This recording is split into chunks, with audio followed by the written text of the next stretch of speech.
Last week, an investigation has once again found toxic substances in items from Shein and Temu. If you have not heard about everything that's on a recall right now, you're gonna want to watch this video. Bad news over at Ram. 1.2 million Ram 1500 pickup trucks just got a recall. Okay, so today we're going to be going on a deep dive within the topic of quality control because I feel like we've touched on it a little bit in several of my videos in the past, but today we're going to be going 100% in on it because it seems like it's become pretty apparent that the quality of products and services that we use or buy in today's world have declined pretty severely, especially in the past few years. So I guess the old boomer meme of, back in my day, or, they just don't make it like they used to, actually seems to be pretty true now. So we're going to be talking about a ton of different industries along with some of your experiences as well. So leave your comments down below if you want to be featured in future videos, but we're going to be starting off with probably one of the most notable ones, and that is the car industry.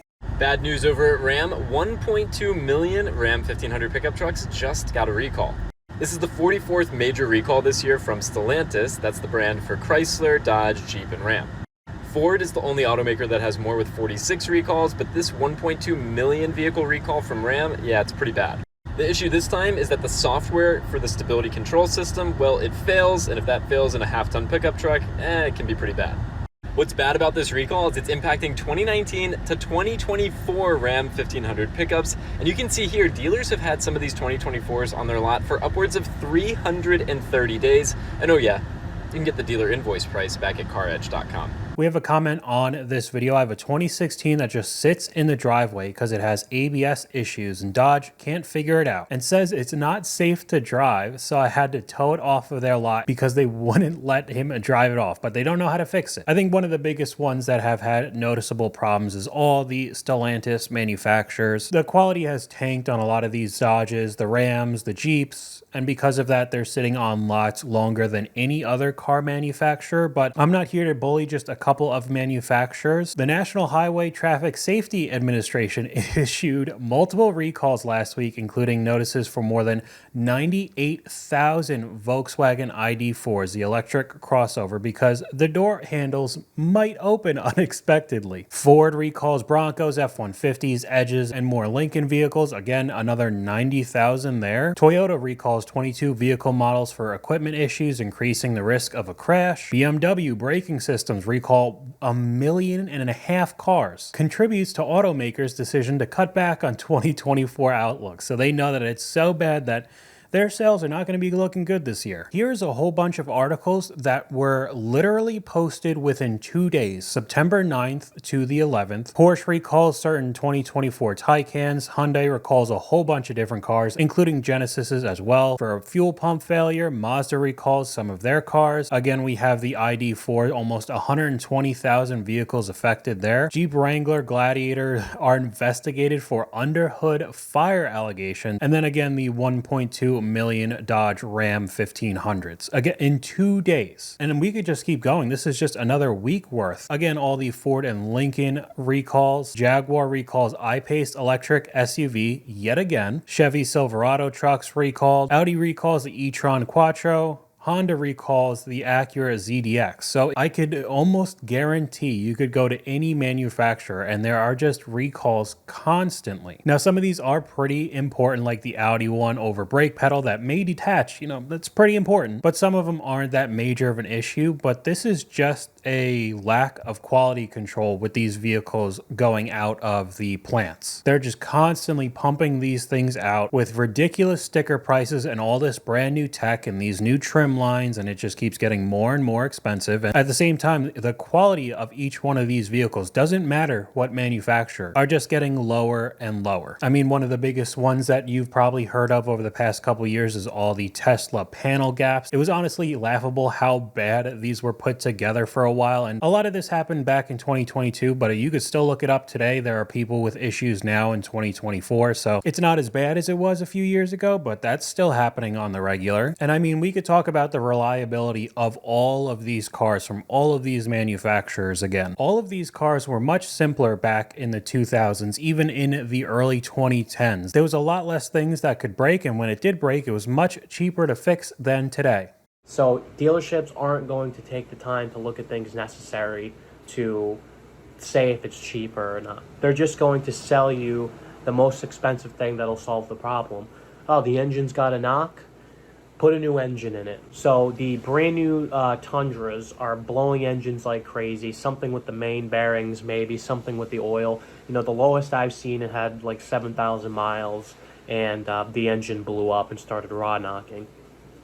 Now here's the issue. We're lifting the frames off these trucks, the body off the frame, reassembling the engine and putting it all back together and making sure everything works properly.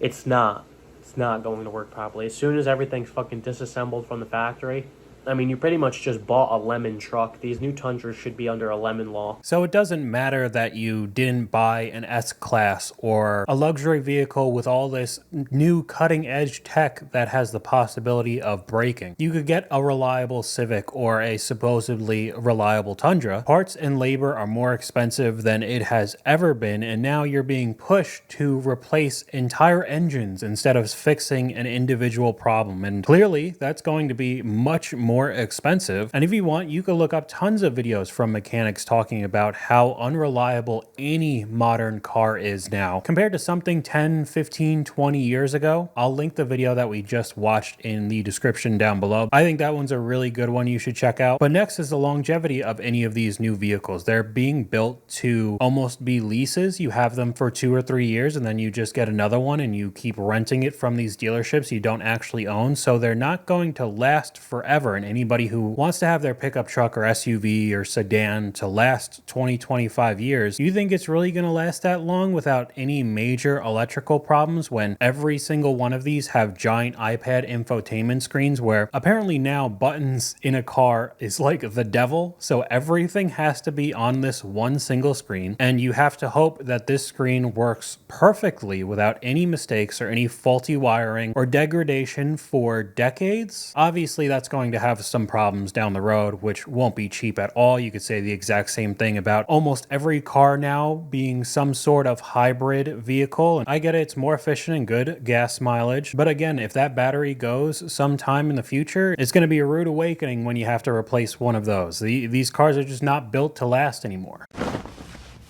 Hey, let's talk about shrinkflation in fashion. I just spent 3 weeks in Europe in clothing factories. This is what I saw on the production floor. This is what's coming up in the next year. And this isn't a fashion projection or prediction. This is actually something I saw with my own eyes. So the types of clothes are changing, and they're generally not changing for fashion reasons. And they're changing because of economic, commercial reasons. So for overshirts and jackets, it is a creeping increase in polyester content. Jackets that were once 100% wool are now 70% wool. Jackets that were 70% wool are now 30% wool. And there are two main reasons why it's happening. First is wool's becoming incredibly expensive. You've got to think about a global supply chain. Wool is grown in Australia, New Zealand, is then shipped over to China to be spun into yarn. That yarn is then sent across the world into Europe, where that yarn is turned into fabric, and then to a different European country where that fabric is made into clothes. Because of events in the world, because of the rising cost of petrol, transportation is increasing the price of everything. The other key factor to consider is that e-commerce is becoming a primary channel to sell clothes. And clothes don't necessarily have to be prioritized according to hand feel,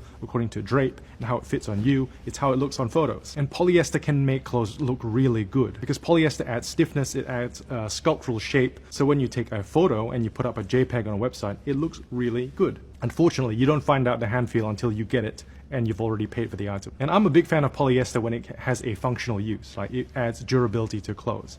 But I'm not really a fan when it's just used as filler. And if you're a traditionalist, you could go like, well, I'm not shopping unless I can actually try it on, unless I can actually feel it in my hands. But what happens when the most exciting young, small designers cannot afford to have shops, cannot afford a shop in a major city to sign a 3-5 year lease? I appreciate that these are big problems, and I'm not going to put it on your lap to solve them. And it's really a responsibility of the small business exciting fashion designer to think of new ways to explain product, to think about new ways to show how things drape and how things are sized. But time will tell. All right, so I definitely do agree, especially with the online shopping now. That has clearly taken over. You could see tons and tons of videos that I have also filmed of just dead malls. Everybody shops online now. The brick and mortar is definitely dying, and people will see a really nice photo of a hoodie, even though it's pretty low quality because it's primarily polyester, but because it still looks good in the photos, people will buy it. Now, I think the other thing as well is that polyester is much cheaper to make, especially like he was talking about with the wool, so there'll be a whole bunch of blends. Even with the cotton, there'll be cotton polyester blends. I think another one that's pretty bad, very cheap to make, is acrylic as well. And a lot more of these companies are blending them together because overall it's still cheaper to make than a 100% cotton shirt or any of the linen or the silks that are generally more expensive to manufacture.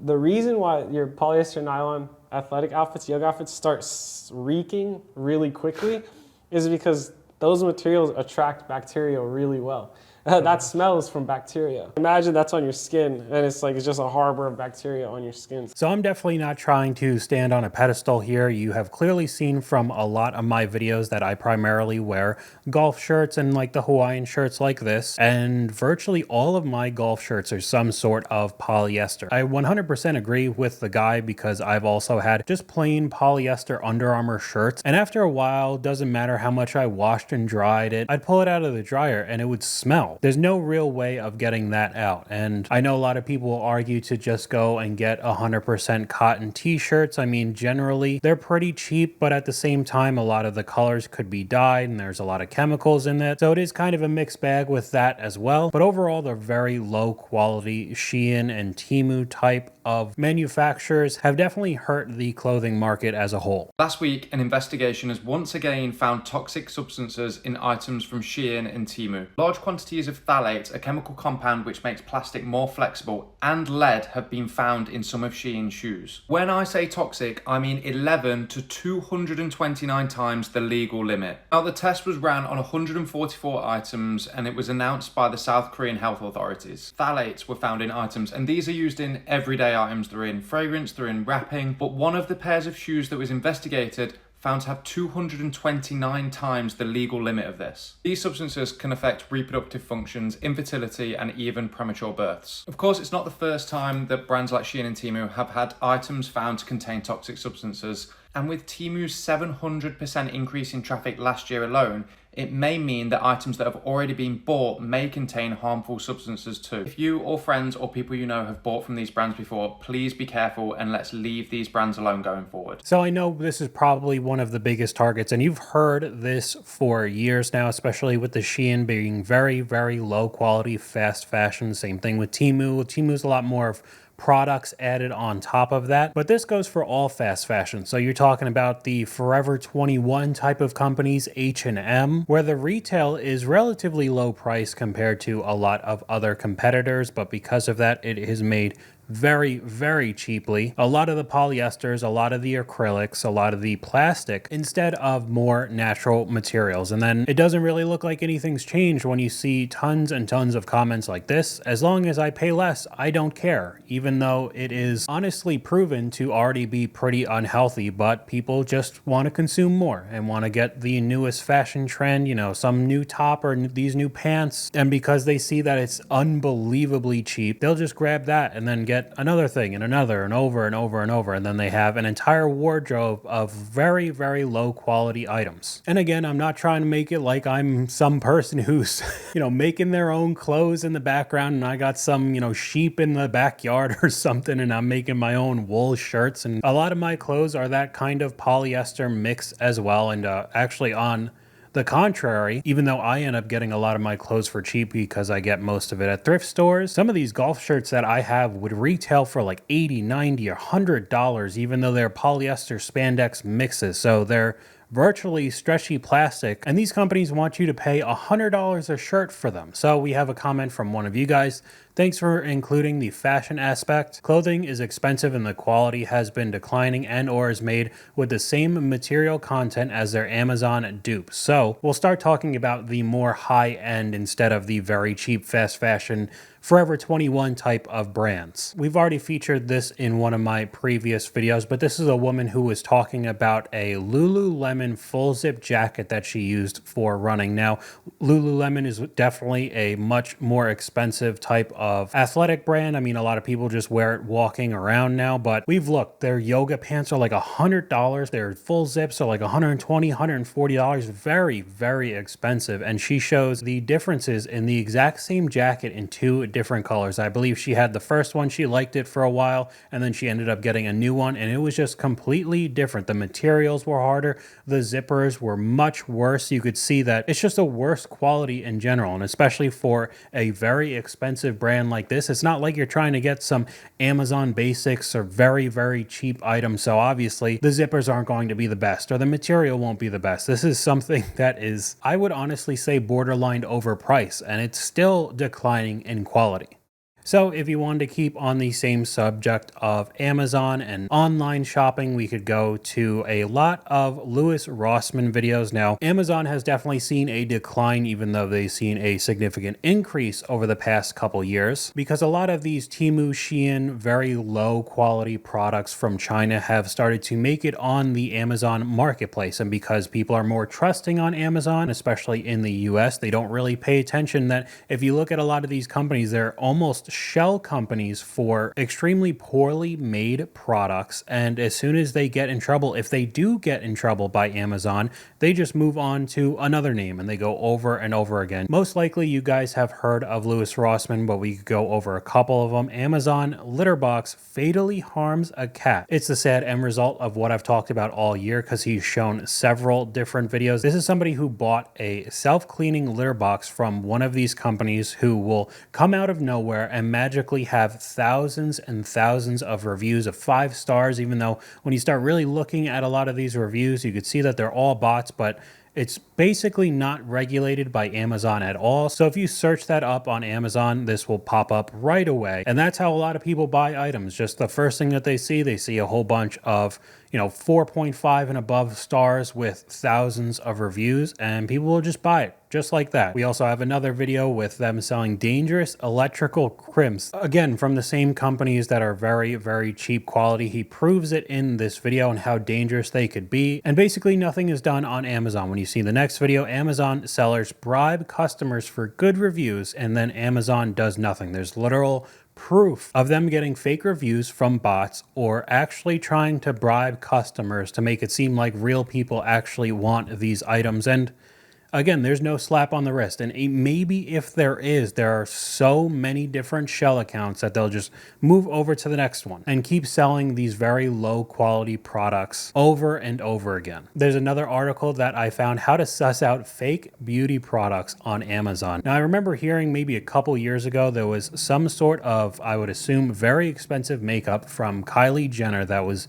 unbelievably popular when it came out, and people either knowing or unknowingly bought counterfeit versions of makeup that you are literally putting on your skin in your pores, and people were getting these rashes, getting burns because there was lead in the product. There was very dangerous chemicals, and you could see this is still posted in 2024. This is not something that happened a couple years ago and Amazon clamped down on it, and it doesn't happen anymore. This is still going on to this day, so you need to be very careful purchasing items on Amazon now, because even if you know that you hate Shein and you hate Temu, you're not going to buy those low quality products. A lot of those same problems are creeping on to Amazon now. I mean, we could go all over the board in all different price points and all different industries. You could look up quality control with these very, very expensive luxury watches. Now you're paying thousands and thousands of dollars for these watches, and you could see these just a steep decline in quality. You could also talk about the same thing. I made a dedicated video with luxury items in general. They have basically strictly become a status symbol instead of also being very expensive. And of course you have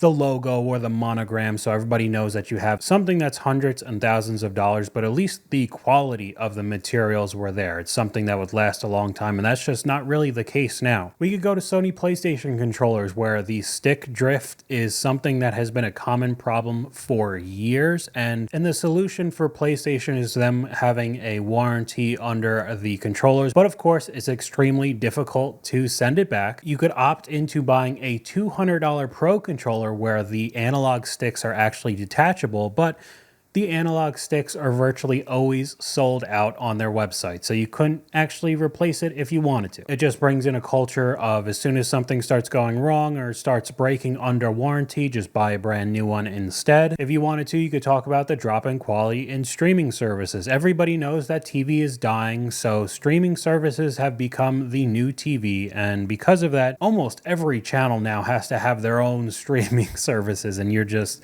overwhelmed. And still, it has basically been a meme forever of you just sitting on Netflix for 30-45 minutes trying to find something and never actually finding something interesting enough to watch. So imagine expanding that onto countless amounts of streaming services. I mean, we could go into technology in general. I think one of the biggest ones is, of course, the iPhone. They come out with a new one every year, which is basically no different from the last. Prices never get cheaper, and magically each one of these phone generations barely last at all. Of course, you had the Nokia brick phones a couple decades ago. Looks like you could actually shoot the thing and it would still somehow work, but now you have maybe a couple years on your smartphone and then the battery starts to go, or maybe it starts getting really laggy, and then, oh, look at that, a brand new iPhone came out and there's another $1,000. And I know that that's why a whole bunch of people hate on iPhone, but again, if you check out Louis Rossman's video, a lot of these shady tactics that Apple uses to make more money off of their customers, companies like Samsung and Google will do the exact same thing because they find out that it actually works and the customers aren't really outraged that much. They just end up getting another MacBook or another iPhone. They don't really care about the quality or longevity. They'll just end up consuming even more. So these companies will get better at marketing and selling new items to you than actually making reliable, long-lasting products. We have a comment from one of you guys: bought a pair of Nikes recently, $130, and the quality is garbage. Swoosh sign is falling apart after a few months of light use, not even running. Now, I definitely know what he's talking about, especially with the boom of reselling a couple years ago and all the Jordans. Prices just going through the roof for collaborations. No matter what, if you got the shoe for retail, which at the time was still $160 for a pair of Jordan 1s, or you got some super limited, I mean like the Union ones, a crazy collaboration that was worth thousands of dollars a shoe, it didn't increase the quality of the product at all. And in general, it wasn't really the best quality in the first place. I think it's come out that each one of these shoes cost Nike $10 to $20 to make. And I mean, Jordans are anywhere now from like $180 to like $200 plus now. I've seen $225 for these shoes as well. And it's not like they've improved the quality at all. They've just blamed inflation and labor costs and upped the price very consistently, honestly. Okay, sorry about the awkward jump cut, but as I was rendering this video, I found another clip that I just had to put in. Buy a house built in 2024, and I'm going to tell you why. Not only are you spending twice as much as you fucking should on a house, the shit that we're dealing with for materials is absolute junk. Yeah, sure, it looks great when you put siding on the outside and you can't see what the building materials are that you're dealing with. Of course it looks good. Called lipstick on a pig. Materials we get, if they ain't fucking warped, they're full of knots, they're full of wormholes. Wormholes! Can you imagine buying a new piece of lumber and having termites already in your house? I don't think so. Brand new sheet of plywood. Brand new. Pressure treated plywood. Supposed to be the best stuff around, right? No. Look. It's all splitting already. But you know what? I'm gonna nail that on your fucking house, cover it with siding, and you're gonna have to deal with it. Because that's what we got. We got no choice. What's the point of fixing it if my materials are crap? You know, what am I supposed to do? Good thing I have to cut that big part of the junk wood that's over there. I have to cut it all out because this is fucking bullshit. You can understand the frustration that I've had and am having on a year-to-year, day-to-day basis. It's just ridiculous. Last thing I want to do is repair somebody's rot with rotten wood. It just doesn't make sense to me, you know? What are we doing? Why? So even with real estate prices being near all-time highs, I know the sales have started to go down over this past summer, even though the average price for homes is still through the roof. If you're in a very popular area that's still booming, still building whole communities nonstop, and the prices are still just going up, they're not stagnating, the lumber issues that we've had since COVID don't really look like they've been fixed that much. Initially, the price skyrocketed because it was just difficult to find lumber, and now it seems like a lot of the quality of the materials materials that they're using to build these brand new houses are just not there anymore. So you're still paying a ridiculous price because they're only building new houses in areas where they know they could sell and make a good amount of money, and the materials that they're using to build those houses aren't nearly as good as they should be. We can transition into another industry that's probably a lot more dangerous than any of the technology consumer, buying Nikes, buying iPhones type of issue. We could talk about our food. If you have not heard about everything that's on a recall right now, you're going to want to watch this video because I'm going to tell you everything that's under a recall in 60 seconds. So starting off strong, the FDA has issued a recall update for the cheese products at the highest risk level. So this extension is including nearly 2 million pounds of grande cheese, and here's all the products if you want to pause and read. They're saying that these cheese products were distributed to all these states if you want to look at that too. And then the FDA and the CDC are continuing to investigate the salmonella outbreak that's likely tied to cucumbers. They're saying that these recalled cucumbers were grown in Florida and shipped to 14 states between May the 17th and the 21st. Then here's the current map of the salmonella outbreak that's linked to cucumbers by the state. The FDA has also issued a sunscreen recall that has prompted a nationwide warning. This recall is based off of the skincare company called Suntegrity. And basically it's like a sunscreen foundation, and these are all the shades that are recalled. There's also nearly 30,000 pounds of cookie dough that's under a recall. They're saying that these products were sold at Costco, Sam's Club, and Panera, and a few others. And then they were shipped to all of these states if you want to pause and read. And these are the products that are under a recall for this one.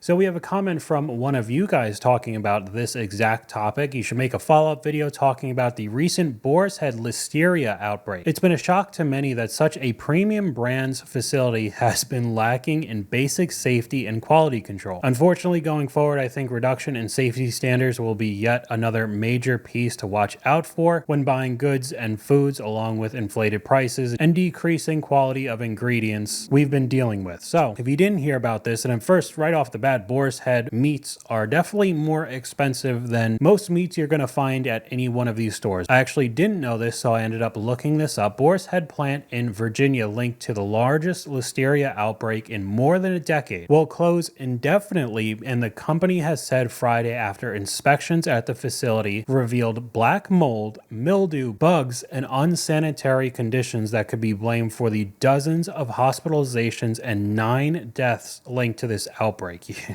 They are going to get sued. Listeria outbreak in deli meats was first reported in July, and as of Friday has been linked to 57 hospitalizations across 18 states, including 9 deaths. Boar's Head on Friday said it would permanently discontinue Liverwurst, the product in which initial listeria bacteria was found. The company said its internal investigation identified the root cause of the contamination as a specific production process that only existed in the Jarrett facility. Multiple products distributed across the states from the factory were tested and found to be contaminated, and also revealed dozens of health and safety violations at the location. And then of course, Boar's Head does the exact same corporate response. It's a dark moment in our company's history. We intend to use this as an opportunity to enhance food safety programs, not just for our company, but for the entire industry, even though those mold and mildew at their facilities, but this is somehow going to be revolutionary for everybody in the industry. Again, it's just the same corporate crap that they're saying sorry because they got caught and literally killed people, but they recalled 7 million pounds of deli meats. So you think that this is the only company that's having this happen? It's the same thing as what we started off in this video with all the different car companies. I guarantee you could go to any one of the vehicle manufacturers, you could just look up all the different recalls they had to do because the lack of quality control. And it's the same thing with the food. Non-stop recalls with all this very, very low quality processed food. And I mean, even the more expensive stuff like we just saw with the Boar's Head. They're not some cheapo, great value brand. They're pretty expensive. And they just didn't care about the conditions in their facilities. So I mean, honestly, I'm just going to end it here because we could probably just keep going on and on with different industries, just showing the decline in the quality of the products and the quality control of what they're trying to push out. But let me know what you guys think in the comments down below. YouTube thinks you'll like this video popping up on screen right now, but hopefully you guys enjoyed this video. If you did, please leave a like, and I'll talk to you guys later.